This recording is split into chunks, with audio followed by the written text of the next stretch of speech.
बड़ा बड़ा धुन बा, बड़ा बड़ा गीत बा।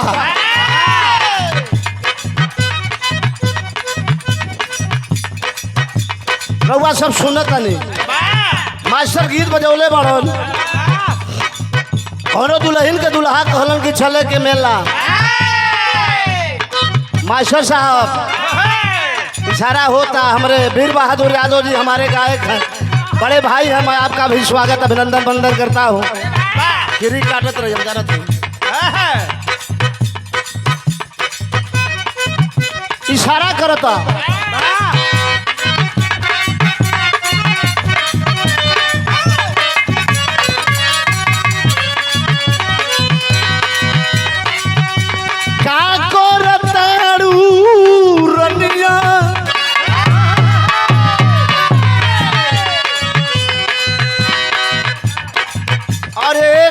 का पुरस्कार हमारे प्रधान जी श्री अरविंद यादव जी ग्राम सभा दमसिया, आपकी ओर से बहुत बहुत प्रणाम। सब भाई लोग प्रणाम। बार का तारू रमिया हमके बतावना,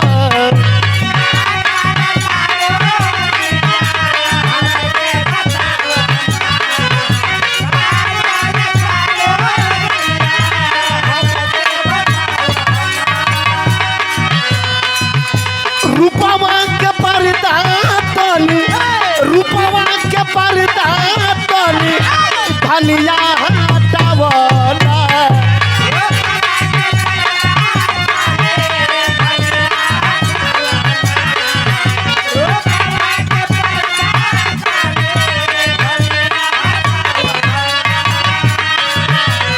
तब मेरा रुका जो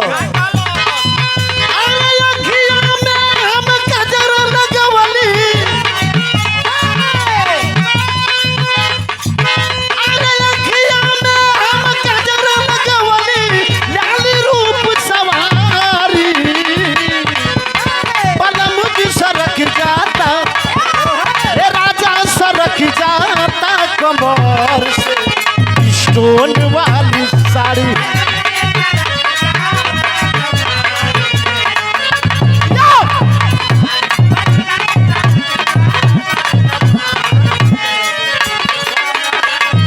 और ये देखा 201 रुपयों का पुरस्कार श्याम बिहारी यादव जी हमारे छोटे भाई, जिन्होंने इस कार्यक्रम में बड़ा मेहनत किया है।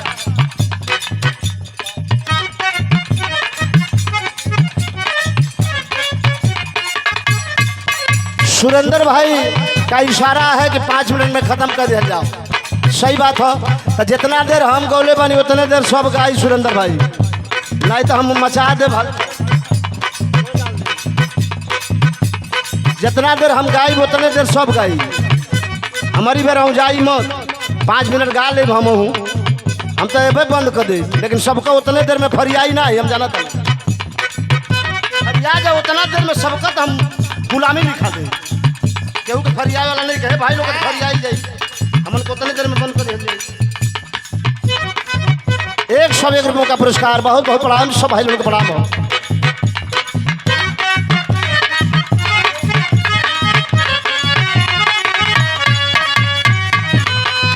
अरे रची रची कहना सजवली हो,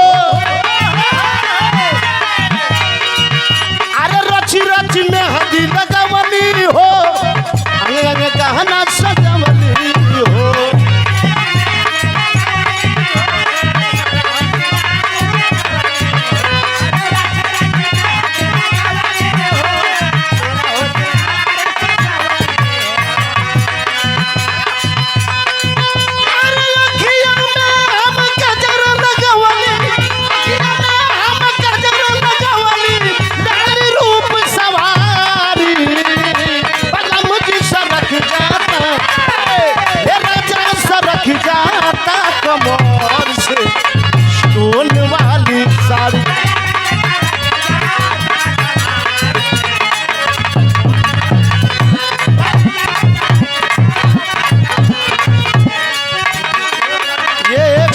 का पुरस्कार ग्राम सभा बलिया, परम आदमी श्री प्रेम यादव जी, परमा यादव जी, आपकी ओर से बहुत बहुत प्रणाम, बहुत बहुत स्वागत। और एक ये 51 रुपयों का पुरस्कार हमारे छोटे भाई ब्रजेश यादव जी ग्राम सभा बंजरिया, आपकी ओर से बहुत बहुत स्वागत अभिनंदन वंदन करता हूँ। बढ़ जा बढ़ जा बढ़ जा।